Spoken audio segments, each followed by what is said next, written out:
एक समय पहले की बात है। किसी गांव में एक सम्राट था। उस सम्राट के पास सब कुछ था। बेशुमार दौलत थी, अच्छी प्रजा थी जो उसका ख्याल रखती थी, उसके आदेशों का पालन किया करती थी, और वह भी अपनी प्रजा का खूब ध्यान रखा करता था। उन्हें कभी किसी चीज की कोई कमी महसूस नहीं होने देता था। कहने को तो उस सम्राट के पास सब कुछ था, किसी चीज की कोई कमी नहीं थी, लेकिन उसका मन कभी किसी एक काम पर नहीं टिक पाता था। वह जब भी किसी भी चीज को करने का प्रयास करता तो उसका ध्यान कहीं भटक जाता। इस चीज को लेकर वह बहुत चिंतित रहता था। कई बार वह अपने बगल के राज्य के राजाओं से भी मिला था और सभी ने उसे अलग अलग राय दी थी। सभी ने उसे अलग अलग तरीके बताए थे। जो भी तरीके उस सम्राट ने सुने थे उन तरीकों को अपने जीवन में उतारा, लेकिन उन उपायों से उसे कोई लाभ ना मिला, जिसके कारण वह हमेशा चिंतित रहता, परेशान रहता। कई बार तो रातों को उसे नींद भी नहीं आती और वह केवल करवटें बदलता रहता। एक दिन सम्राट के कानों तक एक बात पहुंची कि उसके राज्य में एक ऐसा असाधारण व्यक्ति है जिसके शब्द अनमोल है, जिसके एक एक शब्द में जीवन का रहस्य छुपा है, जीवन का सत्य छुपा है। और उस व्यक्ति से मिलने के लिए लोग दूर दूर से आते हैं, क्योंकि हर व्यक्ति की समस्या का समाधान वह बहुत ही सरलता और आसानी से करता है। यह बात सुनकर सम्राट बहुत प्रसन्न हुआ। उसे लगा कि अब उसके सवालों का जवाब उसे मिल जाएगा।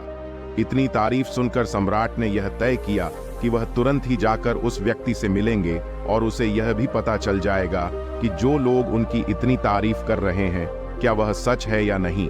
अगले दिन सुबह सुबह वह सम्राट उस व्यक्ति से मिलने के लिए निकल गया। रास्ता कुछ ज्यादा ही लंबा था, जिस कारण सम्राट ने बीच रास्ते में आराम किया। वहां पर उपस्थित हर कोई उस व्यक्ति के बारे में जानता था। जब सम्राट ने उनसे उस व्यक्ति के बारे में पूछा तो वे लोग उस असाधारण व्यक्ति की खूब तारीफ कर रहे थे। तभी सम्राट ने सोचा कि लगता है यह व्यक्ति बहुत बुद्धिमान है, बहुत ज्ञानी होगा और प्रभावशाली व्यक्ति होगा, अन्यथा हर कोई उसकी इतनी तारीफ नहीं करता। जरूर ही उस व्यक्ति में ऐसी कोई बात अवश्य है जिसके कारण हर कोई उन्हें जानता है और उनकी तारीफ कर रहा है। उस व्यक्ति की तारीफ सुनकर सम्राट के मन में उस व्यक्ति से मिलने की उत्सुकता और अधिक हो गई। अब वह सम्राट जल्द से जल्द उस व्यक्ति से मिलना चाहता था, जिसके कारण वह आगे का सफर तय करना शुरू कर देता है। जैसे तैसे वह सम्राट उस व्यक्ति के आश्रम पहुंचा, पर आश्रम में उसे कोई नजर नहीं आया। आश्रम के पीछे एक छोटा सा बगीचा था। जब सम्राट वहां पहुंचा तो उसने देखा कि एक माली बगीचे में काम कर रहा था। उसका पूरा शरीर मिट्टी से लटपट, पैरों में कोई चप्पल नहीं थी। इसको देखकर सम्राट ने माली से कहा, सुनिए महोदय, इस आश्रम के मालिक कहाँ हैं? मैं उनसे मिलने आया। इस पर वह माली जवाब देते हुए कहता है, श्रीमान, आप अंदर बैठिए, मैं उन्हें बुलाता हूं, वह जल्द ही आपसे मिलेंगे। माली की यह बात सुनकर सम्राट अंदर कुटिया में जाकर बैठ गया और उस असाधारण व्यक्ति के आने का इंतजार करने लगा। कुछ देर प्रतीक्षा करने के बाद जब असाधारण व्यक्ति उस सम्राट के सामने पहुंचा, उसने देखा कि यह तो वही व्यक्ति है जो बगीचे में काम कर रहा था। सम्राट ने उन्हें नमस्कार किया और बहुत हैरानी से कहा, अरे आप तो वही माली है जो बाहर बगीचे में काम कर रहे थे, लेकिन अब की बार तो माली एक बौद्ध भिक्षु के रूप में आया था। तभी बौद्ध भिक्षु सम्राट से कहते हैं, सम्राट मेरा मजाक माफ कीजिए, मैं बगीचे में छोटा सा काम कर रहा था। मैं ही यहाँ का माली हूँ और मैं ही वह असाधारण व्यक्ति हूँ जिससे आप यहाँ इतनी दूर मिलने आए। कृपया करके अपने आने का कारण बताएं। इस पर सम्राट उन बौद्ध भिक्षु से कहता है, हे महाराज, मैंने सुना है कि आप जैसा व्यक्ति इस पूरे राज्य में नहीं है। मैंने आपकी तारीफ सुनी है, मैंने आपके बारे में कई सारी अच्छी बातें सुनी हैं। मैंने यह भी सुना है कि आपके पास जो भी अपनी समस्या लेकर आता है उसकी समस्या का समाधान आप अवश्य करते हैं। इसी कारणवश मैं आज आपसे यहाँ पर मिलने आया हूँ और मैं आपसे उपदेश सुनना चाहता हूँ, लेकिन मेरे मन में एक शंका है। इस पर बौद्ध भिक्षु सम्राट से कहते हैं, कैसी शंका? इस पर सम्राट कहता है, मैंने बहुत से विद्वानों को देखा है, बहुत से ज्ञानियों को देखा है। वे जब भी चलते हैं तो उनके पास तरह तरह की ज्ञान की किताबें होती हैं। उनके पास ऐसा कोई ना कोई संकेत जरूर नजर आता है जिससे यह पता चल सकता है कि वे लोग ज्ञानी हैं। लेकिन आपके पास तो ना कोई ज्ञान की किताबें हैं और ना ही कोई ऐसी कला के संकेत आप में नजर आ रहे हैं, लेकिन उसके बावजूद आप बहुत शांत नजर आ रहे हैं। क्या आप मुझे इसका रहस्य बता सकते हैं? इस पर बौद्ध भिक्षु मुस्कुराने लगे और सम्राट से कहते हैं, मेरा ज्ञान तो इस संस्कार में प्रकृति के रूप में हर जगह है। मैं अपना ज्ञान जीवन की सरल और साधारण वस्तुओं से ही लेता हूं। पर महाराज, आप यहां किस समस्या को लेकर परेशान हैं? कृपया आप मुझे आपके यहां आने का कारण समझाएं। इस पर सम्राट कहते हैं, गुरुवर, मेरे यहां आने का कारण यह है कि मैं किसी भी काम को लेकर लंबे समय तक उसी कार्य पर अपना ध्यान नहीं लगा पाता। मैं कुछ ही देर में उस कार्य से भटक जाता हूं। कृपया कर मुझे अपनी इस समस्या का समाधान बताएं। मैं इस बात से काफी चिंतित हूं। बौद्ध भिक्षु ने सम्राट की चिंता को समझकर कहा, महाराज, आपकी समस्या मुझे समझ आ गई है। आप जिस कार्य पर ध्यान नहीं लगा पा रहे, उसके लिए मैं आपको एक उपाय बता सकता हूं, लेकिन आज आपको देर हो चुकी है। आप मुझे कल सुबह मिलिए। कल सुबह का समय ठीक रहेगा। कल सुबह जब आप मुझसे मिलेंगे तो मैं आपके सभी सवालों का जवाब आपको दे दूंगा। यह कहकर बौद्ध भिक्षु वापस अपने बगीचे में लौट गए और वह सम्राट भी वापस अपने महल लौट गया। लेकिन सम्राट को रात भर नींद नहीं आए। वह बस यही सोच में लगा था कि आखिर बौद्ध भिक्षु मुझे क्या बताने वाले हैं। वह तो मुझे एक साधारण से माली नजर आ रहे हैं, लेकिन जिस तरह से उनका मन शांत था, जिस तरह से वह शांत नजर आ रहे थे, ये बहुत आश्चर्य करने वाली बात है। रात भर सम्राट इन्हीं ख्यालों में खोया रहा। अगले दिन सुबह सूरज निकलने से ठीक पहले सम्राट उस आश्रम पर वापस पहुंचा। वहां पर बौद्ध भिक्षु पहले से ही उपस्थित थे। जैसे ही सम्राट वहां पहुंचा, उन बौद्ध भिक्षु ने एक पानी का छोटा सा जग उस सम्राट के हाथ में थमा हुए कहते हैं, इसे लीजिए और पौधों पर धीरे धीरे पानी डालिए। और ऐसा करते करते यह आपके सामने पूरे 15 पौधे हैं। इन सभी पर आपको इसी प्रकार पानी डालते चले जाना है। लेकिन जब आप इस क्रिया को कर रहे होंगे तो उस वक्त मेरी एक बात का अवश्य ध्यान रखिएगा कि आपको इस दौरान कुछ और नहीं करना है, न कुछ सोचना है और ना ही कहीं आपका ध्यान भटकना चाहिए। आप जब इन पौधों को पानी दे रहे होंगे तो आपका पूरा ध्यान केवल इन पौधों पर ही होना चाहिए। यदि इस बीच आपके मन में कोई विचार आए तो वहीं पर रुक जाइएगा और फिर दोबारा से पहले पौधे से पानी डालना शुरू कीजिएगा। और जब आप मेरी बात मानकर ठीक इसी प्रकार इन सभी 15 पौधों को पानी दे देंगे, तब आप मेरे पास आइएगा और मैं आपके सभी सवालों का जवाब आपको दे दूंगा। उस सम्राट ने आज तक ऐसा कोई काम नहीं किया था और सम्राट को यह काम बहुत छोटा सा लग रहा था। सम्राट पहली बार ऐसा कोई काम करने जा रहा था। उस पानी के जग से पहले पौधे पर बहुत ही ध्यानपूर्वक पानी दिया और फिर दूसरे पौधे की ओर आगे गया।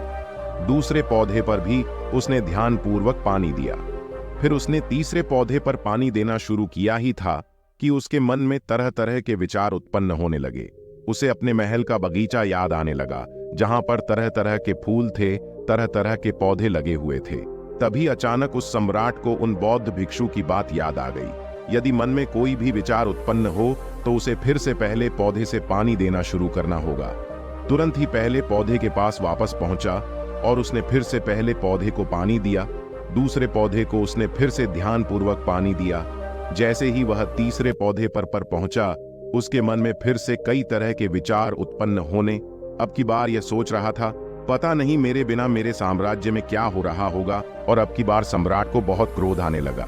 उसने सोचा कि आखिर में यह छोटा सा कार्य क्यों नहीं कर पा रहा हूं। वह तुरंत ही फिर से पहले पौधे के पास पहुंचा। उसने अब की बार बहुत ध्यानपूर्वक पहले पौधे को पानी दिया, दूसरे पौधे को भी ध्यानपूर्वक पानी दिया। ऐसे करते करते अब की बार सम्राट करीबन 5 पौधों में बहुत ही ध्यान पानी दे चुका था। लेकिन अब की बार जैसे ही उसने छठे पौधे पर पानी देना शुरू किया, उस पानी को देखकर सम्राट के मन में नदी के विचार उत्पन्न होने लगे और सम्राट अब बहुत परेशान हो चुका था। जितनी बार वह पौधों को पानी देने का प्रयास करता है, हर बार वह असफल हो जाता।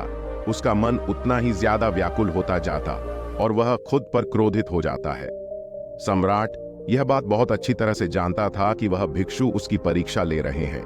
वह बहुत बुद्धिमान था, इस कारण उसने उन बौद्ध भिक्षु के सभी नियमों का पालन करना जरूरी समझा। सम्राट जितनी बार भी कोशिश करता है, हर बार वह असफल हो जाता। उसका मन उतना ही ज्यादा व्याकुल होता जाता है, हमेशा खुद को किसी न किसी विचार में उलझा हुआ पाता। ऐसे ही करते करते सुबह से शाम का वक्त हो चुका था, लेकिन अब तक वह सम्राट पूरे 15 पौधों में पानी नहीं दे पाया था। जब बौद्ध भिक्षु लौटकर शाम को वापस आश्रम लौटे तो उन्होंने देखा कि वह सम्राट थक हार कर बैठा हुआ है। और तरह तरह की बातों में उलझा हुआ है। तभी बौद्ध भिक्षु सम्राट के पास पहुंचे और कहने लगे, हे सम्राट, मैं तुम्हारी ईमानदारी से बहुत खुश हूं। तुमने अपने कार्य को पूरे मन और लगन के साथ करने का पूरा प्रयास किया, इसलिए जो बात मैं तुम्हें बताने जा रहा हूं उसे बहुत ही ध्यानपूर्वक सुनना और समझने का प्रयास करना।